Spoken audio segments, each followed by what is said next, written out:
Oliver Sacks, The Mind's Eye, A Man of Letters. In January of 2002, I received a letter from Howard Engel, the Canadian writer known for his Benny Cooperman series of detective novels describing a strange problem. One morning, a few months before, he wrote, he had got up feeling fine. He dressed and made breakfast, and then went to the front porch to get his newspaper. But the paper on his doorstep seemed to have undergone an uncanny transformation. The July 31st, 2001 Globe and Mail looked the way it always did in its makeup, pictures, assorted headlines, and smaller captions. The only difference was that I could no longer read what they said. The letters, I could tell, were the familiar 26 I had grown up with. Only now, when I brought them into focus, they looked like Cyrillic one moment and Korean the next. Was this a Serbo-Croatian version of the Globe, made for export? Was I the victim of a practical joke? I have friends who are capable of such things. I wondered what I might do to them that would improve on this piece of foolery. Then I considered the alternative possibility. I checked the Globe's inside pages to see if they looked as strange as the front page. I checked the want ads and the comics. I couldn't read them either. Panic should have hit me like the proverbial ton of bricks, but instead I was suffused with a reasonable business-as-usual calm. Since this isn't somebody's idea of a joke, then it follows. I have suffered a stroke. Along with this realization came a memory of a case history he had read a few years earlier, my own Case of the Colorblind Painter. He remembered in particular how my patient, Mr. I, following a head injury, found himself unable to read the police accident report. He saw print of different sizes and types, but could make nothing of it and said it looked like Greek or Hebrew. He remembered, too, that Mr. I's inability to read, his alexia, had lasted for 5 days and then cleared. Howard kept testing himself, turning over the pages to see if everything would suddenly snap back to normal. Then he went into his library. Maybe, he thought, books would behave better than the newspaper.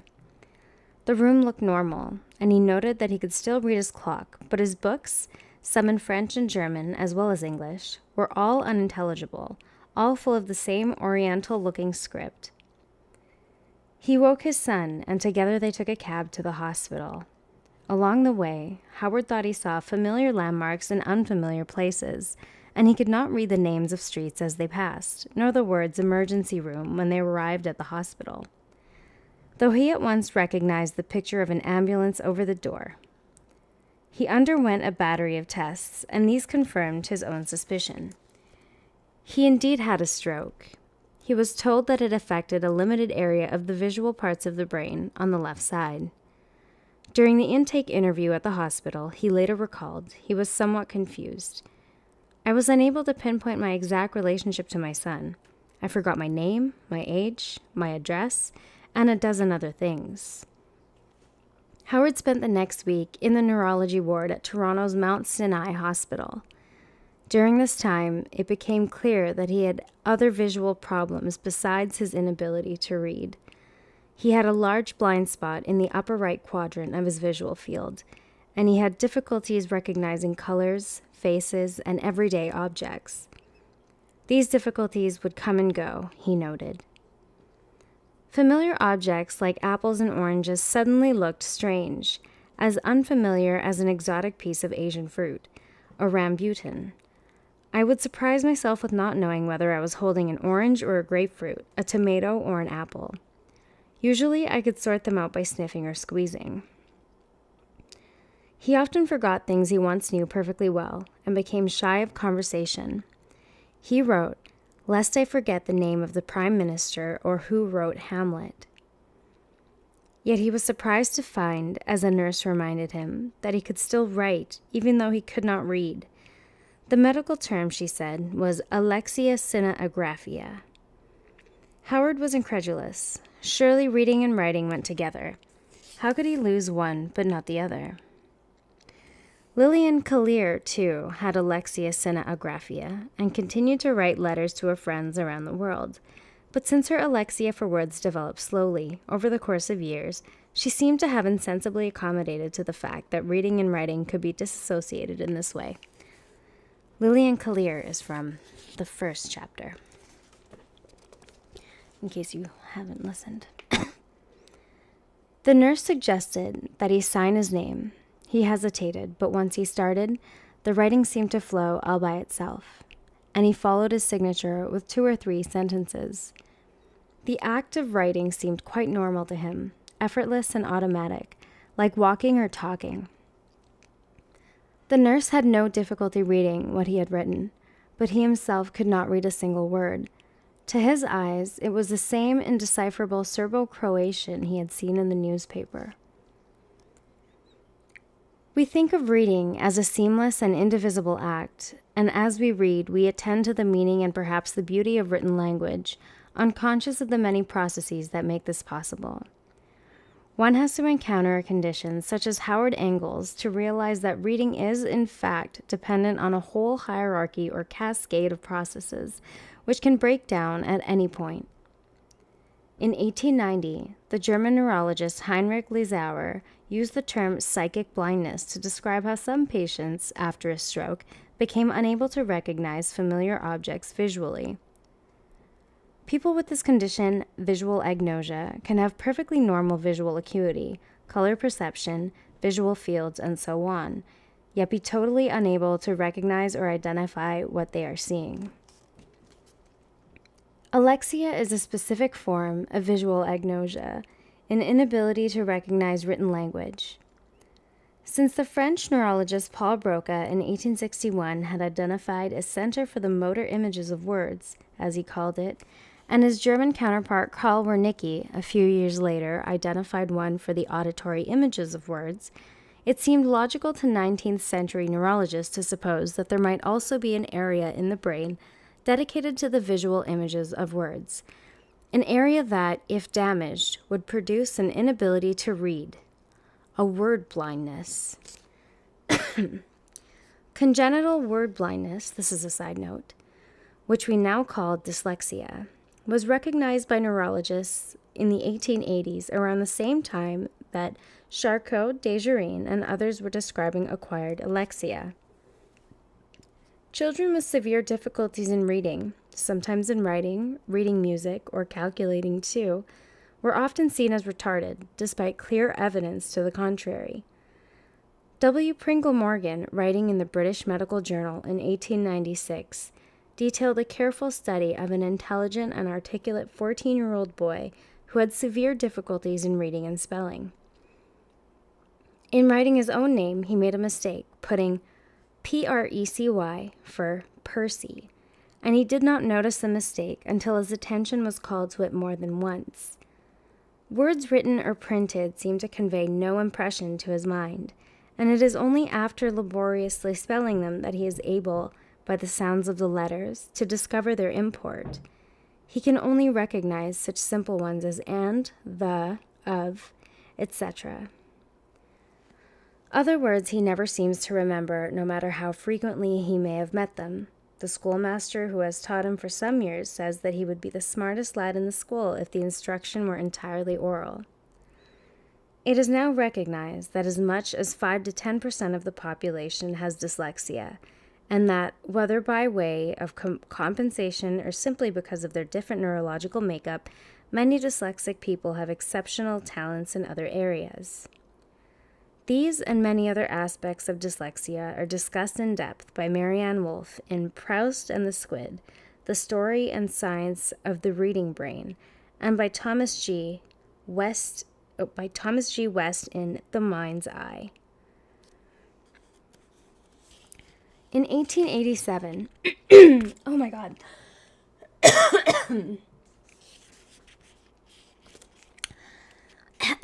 Sorry about that.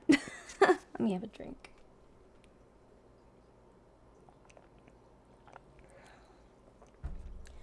Whew, okay.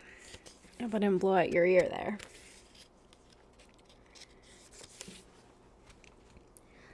In 1887, a French neurologist, Joseph Jules Desjardins, was asked by an ophthalmologist colleague to see a highly intelligent cultivated man who had suddenly lost the ability to read. Edmund Landolt, the ophthalmologist, wrote a short but vividly evocative portrait of the patient, and Desjardins, in his own paper on the subject, included a long excerpt from this. They described how in October of that year, Oscar C., a retired businessman, found himself suddenly unable to read. He had had some brief attacks of numbness in his right leg on previous days, but had paid little attention to them. Though reading was impossible, Monsieur C. had no difficulty recognizing people and objects around him. Nevertheless, thinking that his eyes must be at fault, he consulted Landolt, who wrote, "Asked to read an eye chart, C is unable to name any letter. However, he claims to see them perfectly. He instinctively sketches the form of the letters with his hand, but he is nevertheless unable to say any of their names. When asked to write on a paper what he sees, he is able, with great difficulty, to recopy the letters, line by line, as if he were making a technical drawing, carefully examining each stroke in order to reassure himself that his drawing is exact. In spite of these efforts, he remains incapable of naming the letters. He compares the A to an easel, the Z to a serpent, and the P to a buckle. His incapacity to express himself frightens him. He thinks that he has gone mad, since he is well aware that the signs he cannot name are letters." Side note. I am quoting here and elsewhere from the translation provided by Israel Rosenfield in his excellent book, The Invention of Memory.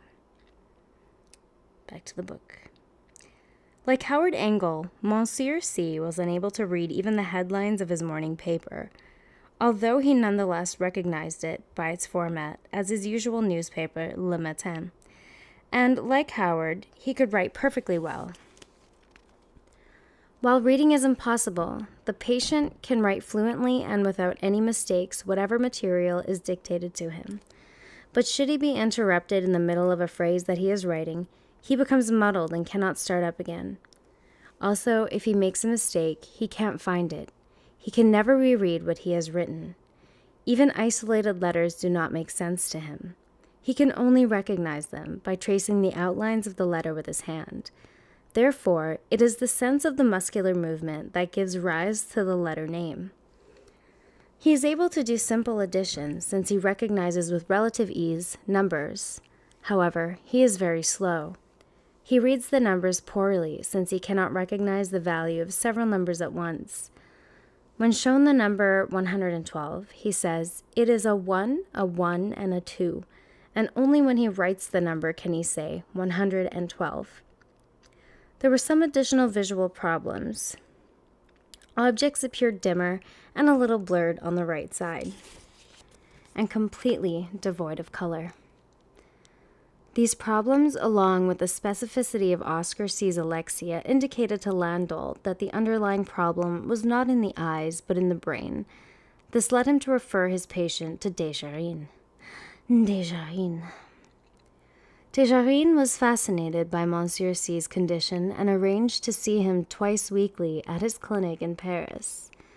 In a monumental 1892 paper, Desjardins summarized his neurological findings succinctly and then, in a much more leisurely style, provided a general picture of his patient's life.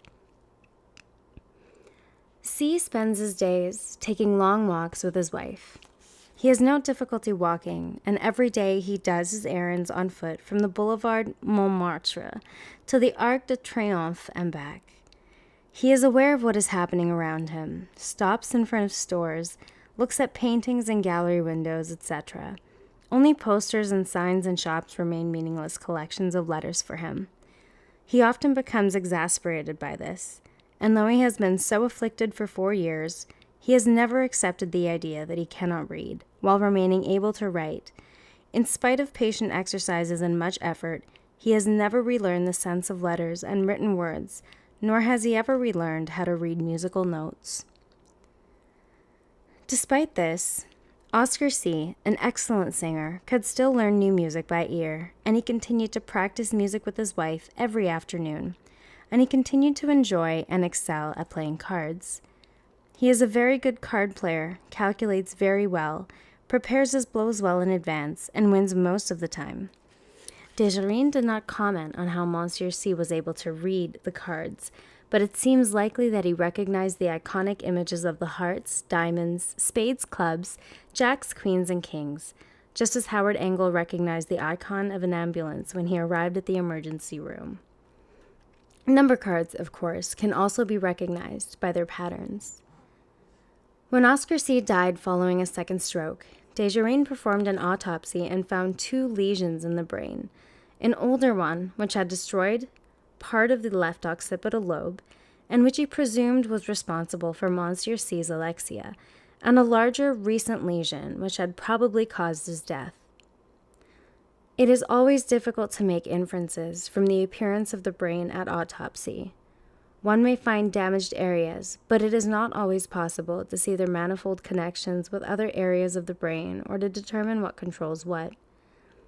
Desjardins was well aware of this. Nonetheless, he felt that by relating a specific neurological symptom, alexia, to damage in a particular area of the brain, he had in principle demonstrated what he called a visual center for letters in the brain. Desjardins' discovery of this area essential for reading would be confirmed over the next 100 years by scores of similar cases and autopsy reports of patients with alexia, irrespective of its cause. By the 1980s, CT scanning and MRIs made it possible to visualize living brains with an immediacy and precision impossible in autopsy studies, where all sorts of secondary changes may blur the picture. Using this technology, Antonio and Hannah Damasio, and later other researchers, were again able to confirm Desjardins' findings and to correlate their alexic patients' symptoms with highly specific brain lesions. With the development of functional brain imaging a few years later, it became possible to visualize the activity of the brain in real time as subjects performed various tasks. A pioneer PET scan study in 1988 by Stephen Peterson, Marcus Rakel, and their colleagues showed the different areas of the brain activated by reading words, listening to words, uttering words, and associating words. For the first time in history, as Stanislas Dehaene writes in his book Reading in the Brain, the areas responsible for language had been photographed in the living human brain. Dehaene, a psychologist and neuroscientist, has specialized in studying the processes involved in visual perception, especially the recognition and representation of words, letters, and numbers.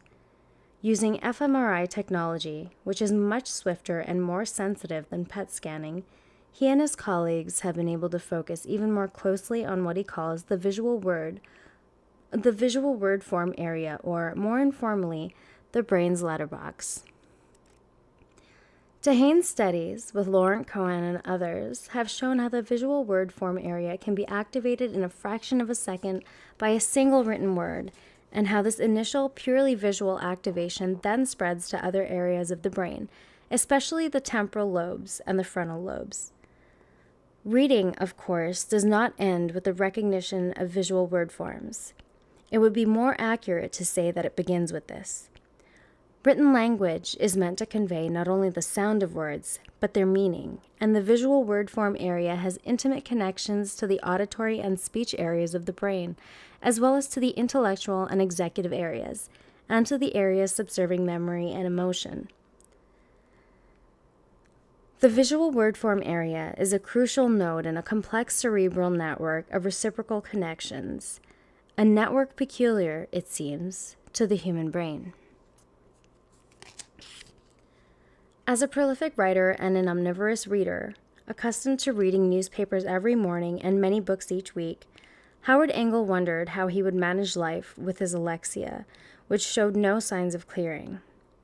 In a world full of traffic signs, printed labels, and directions on everything from a prescription bottle to the television, ordinary life is a continuing daily struggle for anyone with alexia. But for Howard, this was an even more desperate situation, for his whole life and identity, to say nothing of his livelihood, depended on his ability to read and write.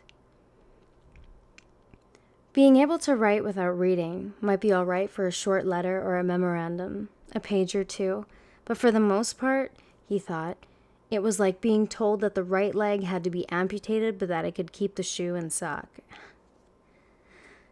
How could he hope to go back to his previous work? To write an elaborate narrative of crime and detection full of plots and counterplots, to do all the corrections and revisions and redrafting a writer must do without being able to read? He would have to get others to read for him, or perhaps get one of the ingenious new software programs that would allow him to scan what he had written and hear it read back to him by a computer. Both of these would involve a radical shift from the visuality of reading, the look of words on a page, to an essentially auditory mode of perception, going in effect from reading to listening and perhaps from writing to speech. Would this be desirable or even possible? Precisely this question had forced itself on another writer who consulted me 10 years earlier. Charles Scribner Jr. was also a man of letters. He presided over the publishing house established by his great-grandfather in the 1840s. In his 60s, he developed a visual alexia, probably as a result of a degenerative process in the visual parts of the brain. It was a devastating problem for a man who had published the work of Hemingway and others, a man whose life was centered on reading and writing. As a book publisher, Scribner slightly disapproved of audiobooks, which had recently been introduced to the general public. But he decided nonetheless to reconstruct his entire literary life in an auditory mode. To his surprise, this did not prove as difficult as he expected. He even began to enjoy listening to audiobooks. It never dawned on me that these spoken books would become a major part of my intellectual life and recreational reading. By now, I must have read hundreds of books in this way. I was never a rapid reader as a boy, although my retention was high. Paradoxically, now that I was reading books on tape, my reading speed was better than ever, and my retention just as good. I can fairly say that for me, the discovery of this mode of reading was a kind of open sesame to my continued enjoyment of literature. Like Howard, Scribner preserved the power to write, but he was so deeply distressed by his inability to read what he had written that he decided to change to dictation, something he had never before tried. Luckily, this too was successful. Dictation worked so well that it allowed him to complete more than 80 newspaper columns and 2 book-length memoirs about his life in publishing. Perhaps, he wrote, it's another instance of a handicap honing a skill. Apart from his close friends and family, no one seemed aware that he had accomplished all this by switching to an entirely new mode. One might have expected Howard, too, to turn to an auditory mode of reading and writing, but his course was very different. After his week at Mount Sinai Hospital, he was moved to a rehabilitation hospital, where he spent almost 3 months studying himself, what he could and could not do. When he was not trying to read a paper or a get-well card, he found, he could forget about his alexia. The sky looked blue. The sun shone on the hospital windows. The world hadn't suddenly become unfamiliar. My alexia existed only when I had my head buried in a book. Print brought it on and reminded me that, yes, there was a problem. Thus was born the temptation to simply avoid reading. But this, he quickly realized, was unacceptable to him as a reader and a writer. Audiobooks might do for some, but not for him. He still could not even recognize individual letters, but he was determined to read again.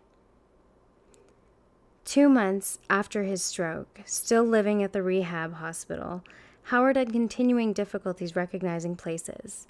He would get lost within the hospital 3 or 4 times a day, and could not find his own room until he finally learned to recognize its floor by the way the light filled the hall just opposite the elevator. He continued to have some object agnosia, too. Even when he returned home after 3 months, he noted, I kept finding cans of tuna in the dishwasher and jars of pencils in the freezer. But with reading, Howard noted some signs of improvement. The words no longer looked like they were written in unfamiliar alphabet. The letters themselves looked like ordinary English letters, not the Serbo-Croatian I had imagined after my stroke. There are two forms of alexia: a severe form, which prevents even individual letters from being recognized, and a milder form, in which letters can be recognized but only one by one, not simultaneously as words.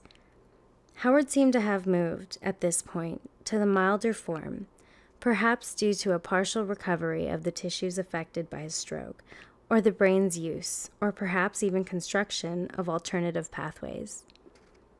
Given this neurological improvement, he was able, with his therapist, to explore new ways of trying to read.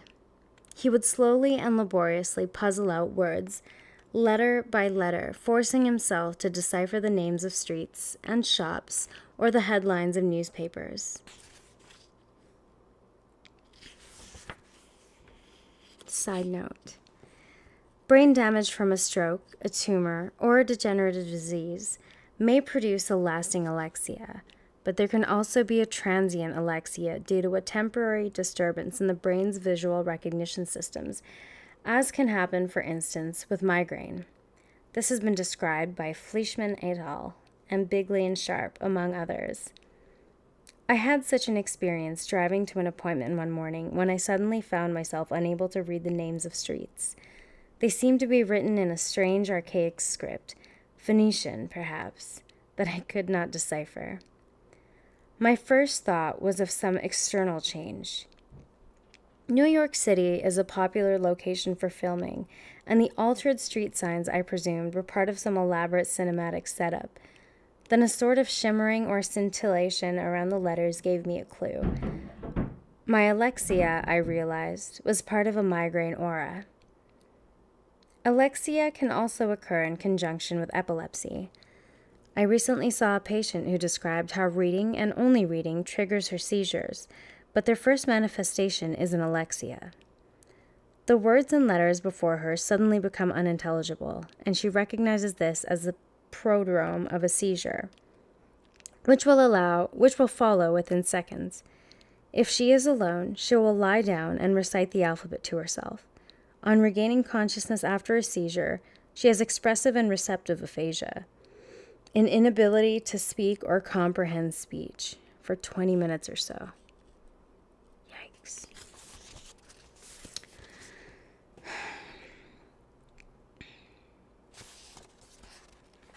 Back to the book. Sorry, I read that in a very wonky order.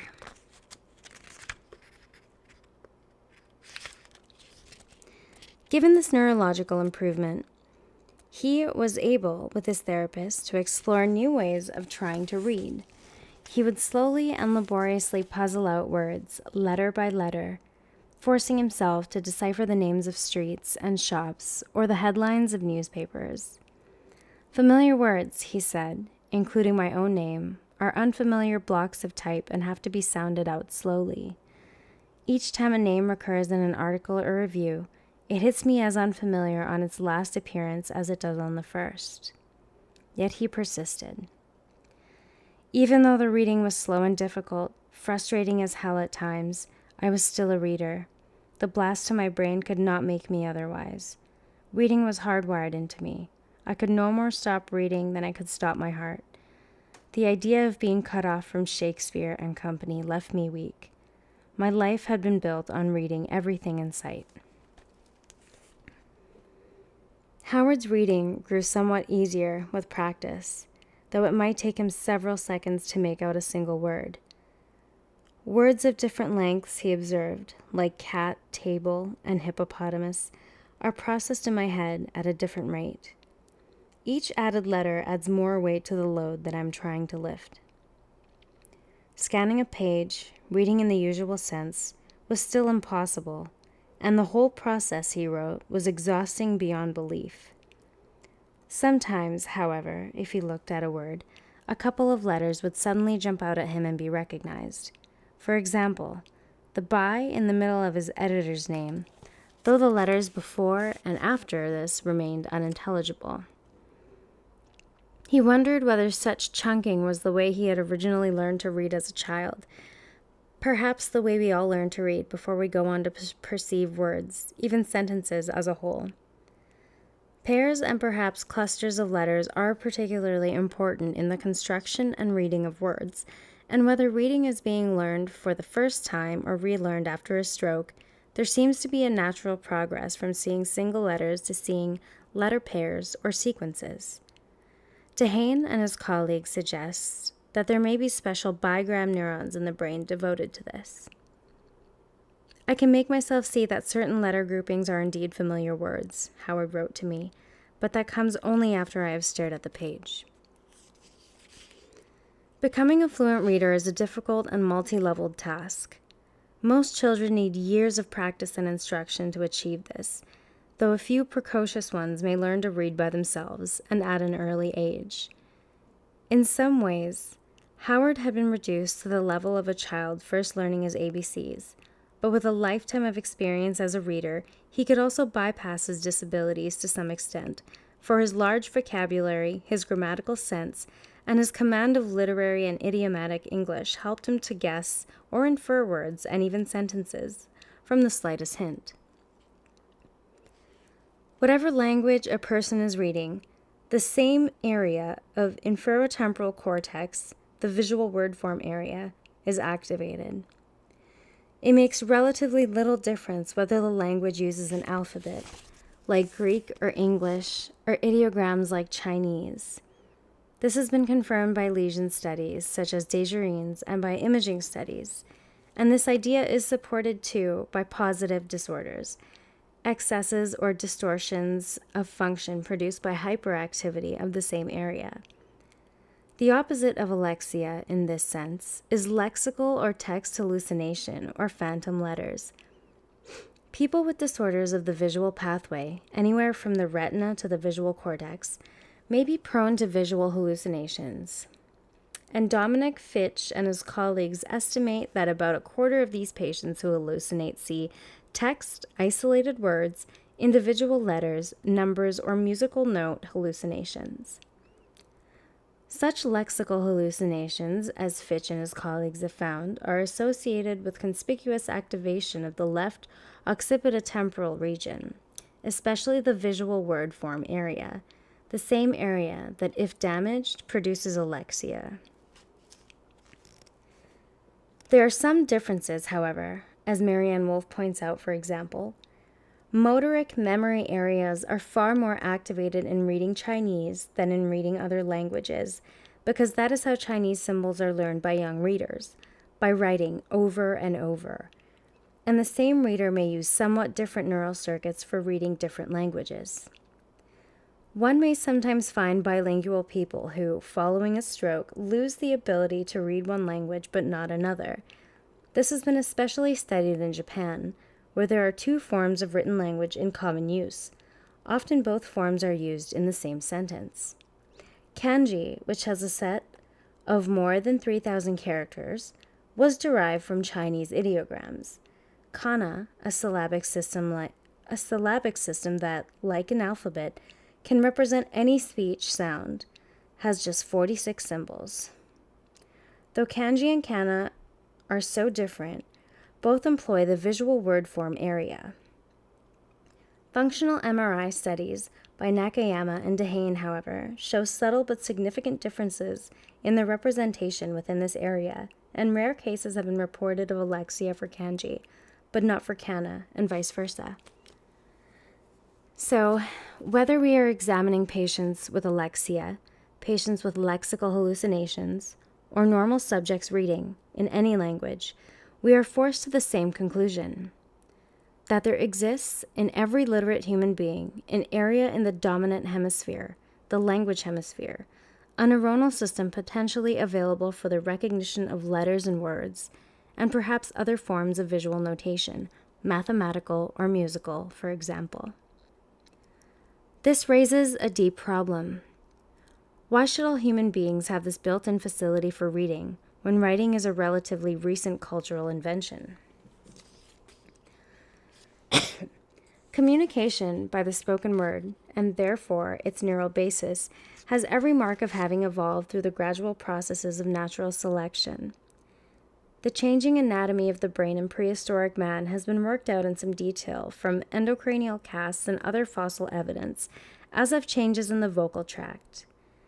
It is clear that the beginnings of speech go back hundreds of thousands of years, but this cannot be maintained in regard to reading, for writing emerged little more than 5,000 years ago, far too recently to have occurred through evolution by natural selection. Though the visual word form area of the human brain appears so exquisitely tuned to the act of reading, it could not have evolved specifically for this purpose. We might call this the Wallace problem, for Alfred Russel Wallace, who discovered natural selection independently of Darwin, became intensely concerned with the paradox of the human brain's many potential abilities, lexical, mathematical, and so on, abilities that would be of little use in a primitive or prehistoric society. While natural selection could explain the appearance of immediately useful abilities, he felt, it could not explain the existence of potential powers that might become manifest only with the development of an advanced culture hundreds of thousands of years in the future. Unable to attribute these human potentials to any natural process, Wallace found himself constrained to invoke the supernatural.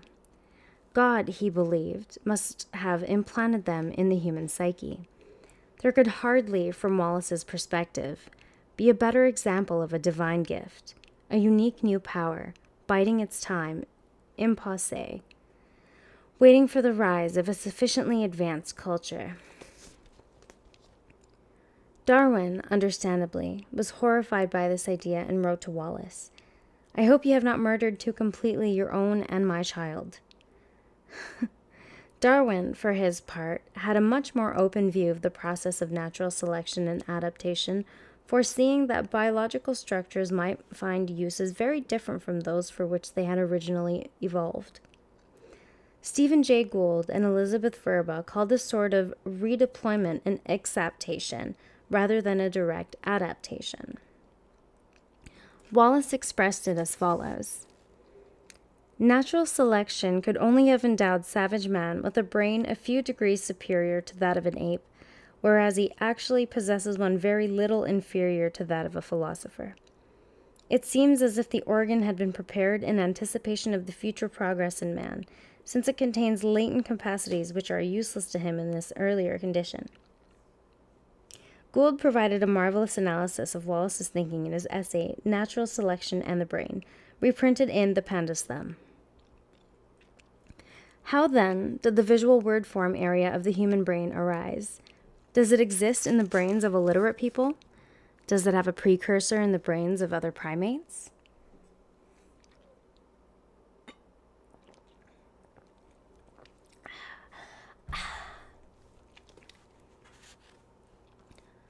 We are all faced with a world of sights and sounds and other stimuli, and our survival depends on making a rapid and accurate appraisal of these. Making sense of the world around us must be based on some sort of system, some swift and sure way of parsing the environment. Although seeing objects, defining them visually, seems to be instantaneous and innate, it represents a great perceptual achievement, one that requires a whole hierarchy of functions. We do not see objects as such. We see shapes, surfaces, contours, and boundaries, presenting themselves in different illumination or contexts, changing perspective with their movement or ours. From this complex, shifting visual chaos, we have to extract invariants that allow us to infer or hypothesize objecthood. It would be uneconomical to suppose that there are individual representations or engrams for each of the billions of objects around us. The power of combination must be called on. One needs a finite set or vocabulary of shapes that can be combined in an infinite number of ways, much as the 26 letters of the alphabet can be assembled, within certain rules and constraints, into as many words or sentences as a language ever needs. There may be some objects that are recognized at birth or soon after, like faces. But beyond this, the world of objects must be learned through experience and activity. Looking, touching, handling, correlating the feel of objects with their appearance. Visual object recognition depends on the millions of neurons in the Visual object recognition depends on the millions of neurons in the inferotemporal cortex, and neuronal function here is very plastic, open, and highly responsive to experience and training, to education. Inferotemporal neurons evolved for general visual recognition, but they may be recruited for other purposes, most notably reading. Such a redeployment of neurons is facilitated by the fact that all natural writing systems seem to share certain topological features within the environment, features which our brains evolved to decode. Mark Changizi, Shinsuke Shimojo, and their colleagues at Caltech examined more than 100 ancient and modern writing systems, including alphabetic systems and Chinese ideograms, from a computational point of view. They have shown that all of them, while geometrically very different, share certain basic topological similarities. This visual signature is not evident in artificial writing systems such as shorthand, which are designed to emphasize speed more than visual recognition. Changizi et al. Have found similar topological invariants in a range of natural settings, and this has led them to hypothesize that the shapes of letters have been selected to resemble the conglomerations of contours found in natural scenes, thereby tapping into our already existing object recognition mechanisms. Writing, a cultural tool, has evolved to make use of the inferotemporal neuron's preference for certain shapes. Letter shape, Tehane writes, is not an arbitrary cultural choice. The brain constrains the design of an efficient writing system so severely that there is little room for cultural relativism. Our primate brain only accepts a limited set of written shapes. The earliest written languages used pictorial or iconic symbols, which became increasingly abstract and simplified. There were thousands of distinct hieroglyphs in Egypt and tens of thousands of ideograms in classical Chinese. Reading and writing such a language demands a great deal of training, and presumably the dedication of a larger portion of the visual cortex. This, Tehane suggests, may be why most human languages have tended to favor alphabetic systems. And yet there may be certain powers, certain qualities peculiar to ideograms. Jorge Luis Borges, who is well versed in Japanese poetry, spoke of the multiple connotations of kanji ideograms in an interview. The Japanese have achieved a wise ambiguity in their poetry, and that, I believe, is because of their particular form of writing itself, because of the possibilities that their ideograms present. Each one, according to its features, can have several connotations. Take, for example, the word gold. This word represents or suggests autumn, the color of leaves, or the sunset because of its yellow color. This is an elegant solution to the Wallace problem. Indeed, it shows that there is no problem. The origin of writing and reading cannot be understood as a direct evolutionary adaptation. It is dependent on the plasticity of the brain and the fact that even within the small span of a human lifetime, experiential selection is as powerful an agent of change as natural selection. Natural selection for Darwin did not forbid cultural and individual developments on a timescale hundreds of thousands of times faster than evolutionary development. On the contrary, it prepared the ground for them. We are literate not by virtue of a divine intervention, but through a cultural invention and a cultural selection that makes a brilliant and creative new use of a pre-existing neural proclivity. While the visual word form era is crucial in the recognition of words and letters, many other areas of the brain are involved in higher levels of reading. This enabled Howard, for instance, to infer words from their context. Even now, 9 years after his stroke, he is unable to recognize many simple words at a glance, but his writer's imagination does not just depend on reading. While he was still in the rehab hospital, one of his therapists suggested that he keep a memory book to remind himself of appointments and to record his thoughts. As a lifelong keeper of journals, Howard was delighted by this idea. His new memory book proved to be an invaluable aid not only in stabilizing his still erratic memory, but in reinforcing his identity as a writer. I knew I could no longer rely on the sticking plaster of memory. I could forget a word in the second part of what I was saying, even though I had already used the word a moment earlier. I learned to write things down in the memory book the moment I thought of them. The memory book gave a lift to my sense of being in the driver's seat of my life. It became my constant companion, part diary, part appointment book, part commonplace book. Hospitals, to a degree, breed a passive spirit. The memory book returned a piece of myself to me. Keeping the memory book invited him, forced him to write every day, not only at the level of forming legible words and sentences, but at a much deeper creative level. His journal of hospital life with its various routines and characters began to stir his writer's imagination. Occasionally, with unusual words or proper names, Howard might be unsure of their spelling. He could not see them in his mind's eye, imagine them, any more than he could perceive them when they were printed before him. Lacking this internal imagery, he had to employ other strategies for spelling. The simplest of these, he found, was to write a word in the air with his finger, letting a motor act take the place of a sensory one. The great French neurologist Jean-Martin Charcot, in an 1883 lecture on a case of word blindness, describes a patient who, like Howard, has alexia-synographia. Charcot writes down the name of the hospital, which the patient himself has written earlier, and asks him to read it.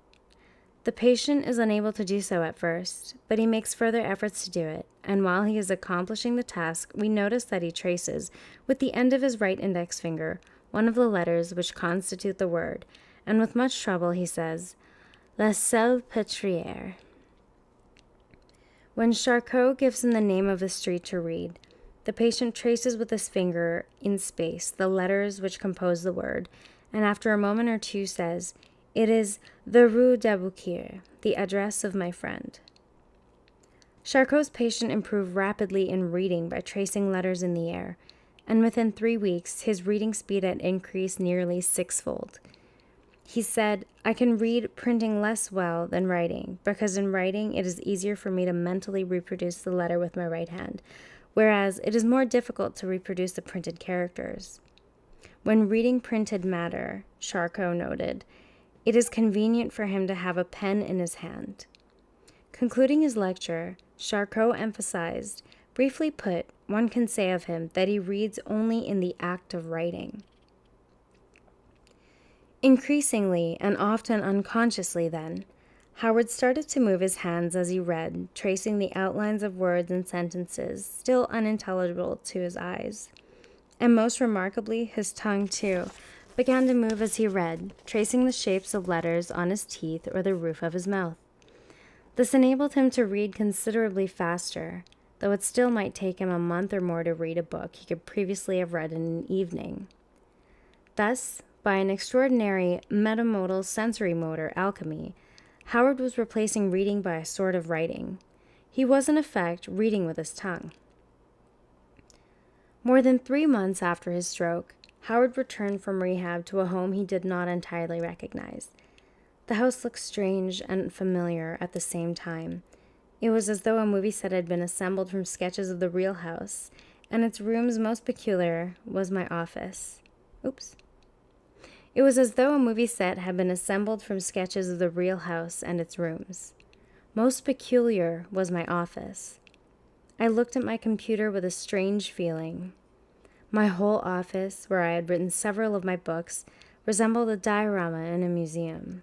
On scribbled stick-on notes, my own handwriting looked strange, unfamiliar. Would he ever be able to use this alien computer, once the main tool of his trade, again? With his son's help, and to his own surprise, he started to test out his old computer skills and soon felt them coming back. But writing something creative was another matter. And reading, even reading his own erratic handwriting, was still agonizingly slow and difficult.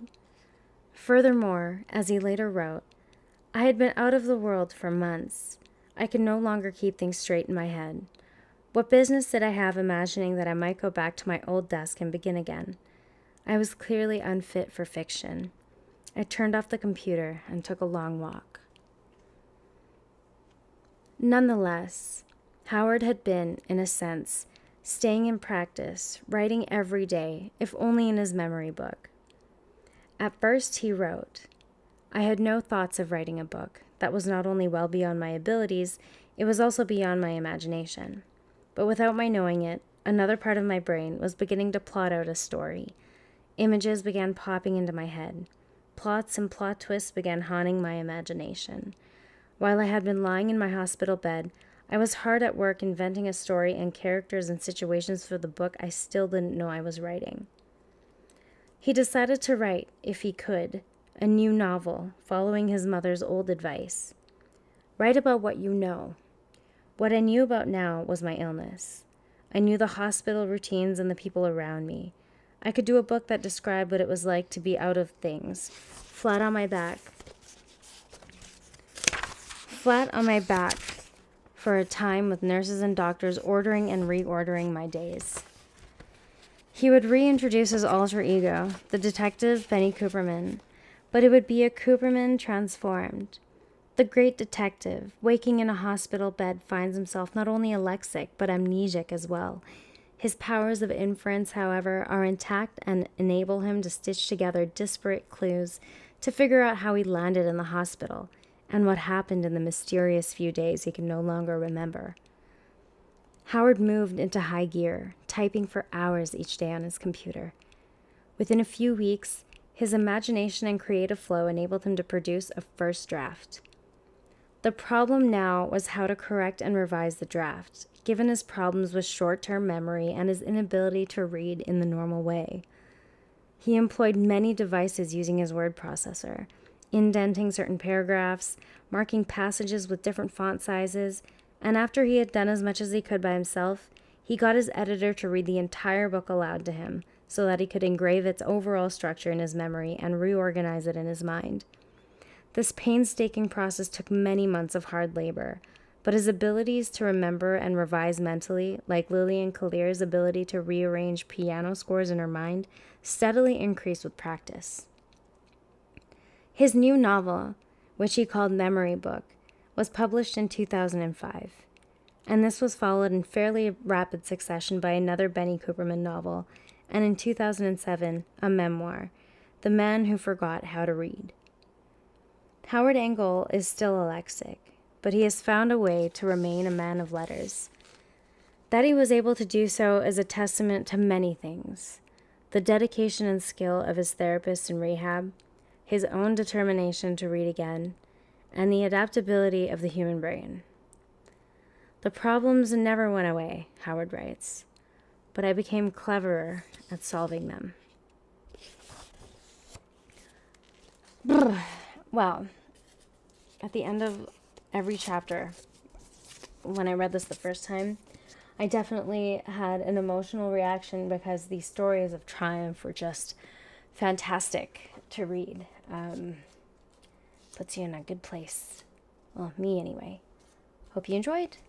The next chapter is called Face Blind, and hopefully I'll get that out in the next couple days. Hope you have a good sleep. Good night. Bye.